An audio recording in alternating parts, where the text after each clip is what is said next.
I am really in the mood to mood read, so this is my May hopeful stack.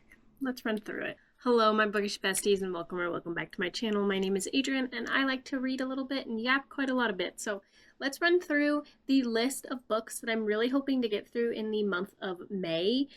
My TBR jar has been failing me recently. There's just something about the prompts that I am pulling that aren't inspiring me. So I decided for May, we're going to mood read a little bit. I don't anticipate getting through all of them, but these are kind of the ones on my immediate radar. Let me know down in the comments below what are some good TBR prompts. I watch tons of these videos, but I still feel like my prompts just aren't as good as everyone else's. So help me out, help a girl out. Let me know some prompts you think I could do in the future. Also, if you have any alternative ways of picking your TBR other than a TBR jar, let me know those as well. But let's go ahead and discuss the books on my radar. The first book I would love to finish in May. I was really hoping to finish this back in like March, but my audiobook went away from the library and now it's back. So we're going to hopefully finish The Winners by Frederick Bachman. This is about a small hockey town, and considering it's about hockey, I want to finish it while it's still a little chilly, which now that we're getting into May and spring, but like I can't just, stop at page 415 out of like 600 till next winter. That would be silly. So I'm hoping that I can finish this maybe this week. The second book on my radar, I think this was technically an April pick. I know I picked this in a TBR jar video recently. This is The Names by Florence Knapp. This is basically about a mother who is making the decision of what to name her son, and she can't really decide what name she wants to go with. So somehow it follows like the 3 timelines of the 3 different names she could have chosen. So like, I don't know, say his name could have been Bob, Mike, or Aaron. Aaron's my husband's name, lol. But it'll go through like, okay, maybe Bob was like, a depressed addict who is really struggling and maybe dies really young. And then Mike is a like millionaire politician who, has a super successful life. And then Aaron is just like a regular Joe Schmo guy, but he's really close to his family still, or, just something like that. Like it kind of just explores the different paths that could happen based on what name she chooses for him. So I think this one will be really good and really emotional. And then I have somehow still not finished Everyone in This Bank is a Thief. This was on my radar pretty much, I think, in March. Like, I think this one came out in March. I went and visited the author on a trip in Dallas. I'll link the video up in the cards above. But I couldn't tell you I haven't read this one yet. I think it's because that kind of like early spring, like, winter into spring time frame, I'm not really in the mood for thrillers like this, but something about it being warmer outside, this is starting to sound really good to me. So I'm really, really hoping to finish this one sometime in May. Oh, I didn't say what this one was about, huh?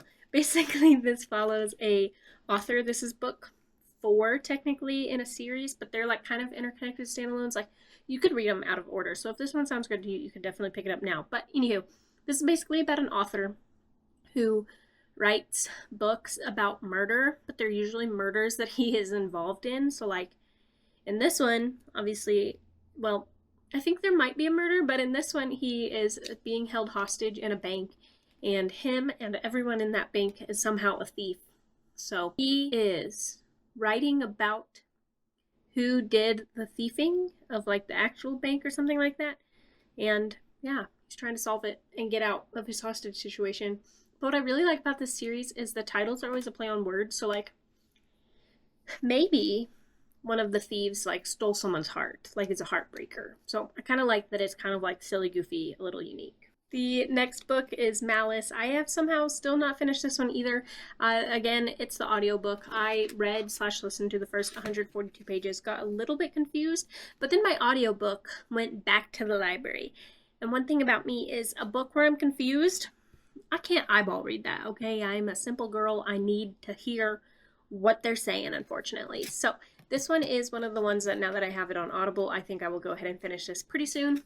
Audible said I only have 5 hours left, which is like crazy. Like there's no way that's 5 hours worth of book. But I do plan to hopefully read this in the month of May. I know my friend Josh is really, really eager for me to finish this so we can discuss it. So I'm hoping to finish this soon so that I can chat with him about it. These next 3 are part of a video I have planned where I'm going to read like Jamie Falk for a week. I was in a video of hers recently where she chose books for subscribers, and I was one of the TBR cards that got chosen. So I guess I could show you the one she chose for me first. She, in that video, chose for me to read Katabasis. So I figured to make like a whole themed vlog out of it, because why not, I could also read A Song to Drown Rivers, which is like one of her all-time favorite books, I feel like. And then also A Stage Set for Villains, which is one she has been discussing quite a lot recently over on her channel. And I think on her podcast, they just recently interviewed the author for this one. This one, A Stage Set for Villains, sounds like it is about this like fantasy world where there is like a play that comes every couple of years, and the mortals, like the people in the play, are immortal, and the mortals, it says the mortals made a treaty to keep the players south. When the treaty ended, a wall to keep them out. And if the wall should crumble, then marks will keep us safe. And if our marks should fail us, gods have mercy on our fate. Ooh. I don't know. It just sounds really good. It sounds super unique. I went to a fine arts high school, so I think this is going to be super up my alley and just super unique, like I said. I've heard that it's like actually got some play elements in there, like the chapters are actually called like, you know, Act 1, Scene 1, and stuff like that, which I think is just going to be really cool. So I'm excited to read this one. A Song to Drown Rivers, I'm not exactly sure what it is about. It was one that was kind of on my radar for a while because look at the sprayed edges, aren't they just gorgeous? But I do believe it is a Chinese, I want to say, like mythical fantasy. If I remember right, yeah, it says, I think her name is Zixi. Beauty is seen as a blessing to the villagers of Yu. Convinced that the best fate for a girl is to marry well and support her family. When Zixi draws the attention of a famous young military advisor, Fan Li, he presents her with a rare opportunity to use her beauty as a weapon. So, yeah. Oh, up top it says inspired, lol. Up top it says inspired by the legend of Zixi, one of the famous four beauties of ancient China. A Song to Drown Rivers is an epic novel steeped in myth about womanhood, war, sacrifice, and love against all odds as the fates of two kingdoms hang in a delicate balance. And if I remember right, this is also a standalone. And I feel like I read somewhere that it's giving Mulan, which I will keep you updated on if it does, but if that is the case, I think this one could be really, really good. And then to go back to Katabasis, if you have not heard about this book, this is basically about two, I want to say they're doctorate students who travel into hell to get their professor because they're like, hey, we're not done learning here, so you got to come back so that we can pick up our education. And I think it's going to be crazy bonkers. I just recently read a book that was described, I guess, like comped to Katabasis, and so I loved that book, which makes me think I'm going to also love this one. So fingers crossed, we're going to read this in May. This next one is one of my newest additions to not only my TBR, but also kind of my radar. This is The Subtle Art of Folding Space. I recently went to a book crawl for Indie Bookstore Day, and the bookstore owner of one of the stores I went into asked if I wanted any recommendations, and I was like, of course I do. And I said I read, you know, fantasies, and I really like kind of unique and crazy, and the person was like, well, this is the book for you. Basically, from what I gathered, the way they pitched it to me was, you know, each of these is an alternative reality, and there is a tunnel that connects all of these, like, timelines, I guess, and something is happening to where our main character has to go into the tunnels. Like, she's basically like a time travel, like, alternate reality police officer, and she has to go and make sure that the time loop, or however you want to describe it, is staying correct. Like, she has to go make sure that the timelines aren't merging or whatever. And I just think it sounds really interesting and really unique, and it's really short. It's only like 270-ish pages. No, not even, like 230, I think. 220 something is what it says. So I'm really intrigued by this. I love the cover also. I almost applied for this on NetGalley, and now I'm kind of sad I didn't, but I'm excited to read it now. And then next we have The Night Prince. This is by Lauren. I do not know how to pronounce her last name. Apologies, but you can see it right there. This is the second book to The Wolf King, which is a book I read back in March, I believe. This book, I am sat, okay? I believe that this book is going to focus more heavily on Blake which I'm super excited about. The only reason I haven't read this yet is the third book was originally coming out in September. It has now been pushed back to November. And a part of me is like, do I want to wait until closer so that I remember? Or do I want to read it now because I'm still in that giddy, like super excited mood? So I will say, of all the books in May, this is the one I'm most comfortable kind of like nixing. Like if I don't get to it, that's okay. But it is still super high on my radar, just in the fact that like I'm super pumped to read it. I just can't decide the correct timing to do so. But basically the Wolf King, the first book, is about this girl.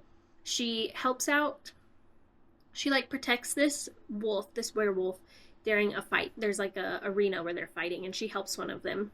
And in doing so, the king of the wolves, like of one of the clans, then kidnaps her. And the reason he kidnaps her, he thinks that she holds the cure to being able to transform whenever they want instead of just the full moon. So it is kind of like a political romantasy, and it's really good. Next on my radar is Into the Blue. This is like a art school romance, I guess. Like our main female character and our main male character, it's basically like second chance lovers, but like star-crossed lovers. If I understand the premise right, she really, really wants to be famous, and he is the son of someone who's already famous, but who happens to be one of her favorite actors. And in some point in their life, I think when they're younger, their paths cross, and they kind of like start a romance and kind of like, you know, are acting together and all this stuff, but then he leaves, like he disappears. But then a couple years later, she sees him, and now they have to work together. So, really excited about this one. I've seen a lot of people sobbing reading this one. I did purchase this in my Instagram Controls My Day vlogs, so want to read this ASAP because this is what the people told me to buy, but I'm also scared. But also, Julia Whalen does the audiobook for this, so this is one I'm really excited about. And then I also have Starside on my radar. This is technically my current read. I'm about 120-ish pages, I think, into this. Not even. I'm 75 pages into it. But this is basically a world where there are two worlds. One's where the mortals and one where the immortals live. And they have swords that have different magic. And depending on what metal your sword is, that's what strength of magic you have. But I think it said every 50 years or something like that, the, like, path between the worlds opens and the mortals are able to go fight for stronger magic. So our main character is desperately trying to cross over, be one of the 50 or whatever that gets to compete to find the stronger magic. So I'm loving it so far. I just need to continue it. So that's Starside. And then last but not least, kind of on my radar, this is probably the one that's highest on my radar because I am super excited to read it, actually, is Broken Dove. It is book 2 in the Silver Elite, I want to say series. I'm not really sure how long it's going to be, actually. I want to say a trilogy, but anywho, it is book 2 to Silver Elite. I read Silver Elite, I want to say back in March, and I loved it so much that I'm super excited to have the next book once it hits my front door here in like 2 weeks. But anywho, those are all of the books that I hope to get to in May. We will see how many of them I actually read. Like I mentioned, let me know down in the comments below what are some TBR prompts that you have thought of or seen that you think I should add to my jar, and also let me know what's on your May TBR. And without further ado, I will see you guys in the next one. Bye guys.